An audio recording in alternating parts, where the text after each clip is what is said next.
উত্তর জেলার মানুষের প্রধান চিকিৎসা কেন্দ্র ধর্মনগর জেলা হাসপাতালকে ঘিরে বাড়ছে অসন্তোষ। হাসপাতালের অব্যবস্থা, নোংরা পরিবেশ ও পরিষেবার দুর্বলতা নিয়ে রোগী ও তাদের পরিবারের মধ্যে তীব্র ক্ষোভ দেখা দিয়েছে। দীর্ঘদিন ধরে অভিযোগ উঠলেও পরিস্থিতির তেমন পরিবর্তন হয়নি বলে দাবি সাধারণ মানুষের।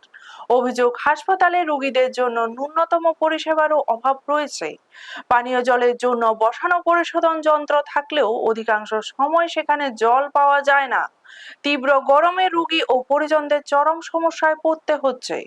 এছাড়াও বহু হাসপাতালের বেডে রোগীর পরিবর্তে আবর্জনা ও অপ্রয়োজনীয় জিনিসপত্র রাখা হচ্ছে বলে অভিযোগ উঠেছে। ফলে অনেক রোগীকে মেঝেতে শুয়ে চিকিৎসা নিতে হচ্ছে। পরিস্থিতি আরো খারাপ হয়েছে সাফাই কর্মীদের কর্মবিরতির কারণে। বেতন বকেয়ার অভিযোগে কর্মবিরতিতে যাওয়ার হাসপাতাল ওয়ার্ড, করিডোর ও শৌচাগারগুলোতে নোংরা পরিবেশ তৈরি হয়েছে। দুর্গন্ধ ও অপরিষ্কার পরিবেশে রোগী, চিকিৎসক ও স্বাস্থ্যকর্মীরা সমস্যার মুখে পড়েছেন। স্থানীয়দের দাবি শুধু ছোটখাটো সংস্কার নয়, হাসপাতালের পুরো ব্যবস্থার উন্নতির প্রয়োজন।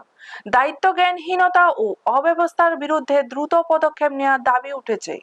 এদিকে সাধারণ মানুষের প্রশ্ন, একটি জেলা হাসপাতালে যদি এই অবস্থা হয় তাহলে সাধারণ মানুষ কোথায় চিকিৎসা পাবে?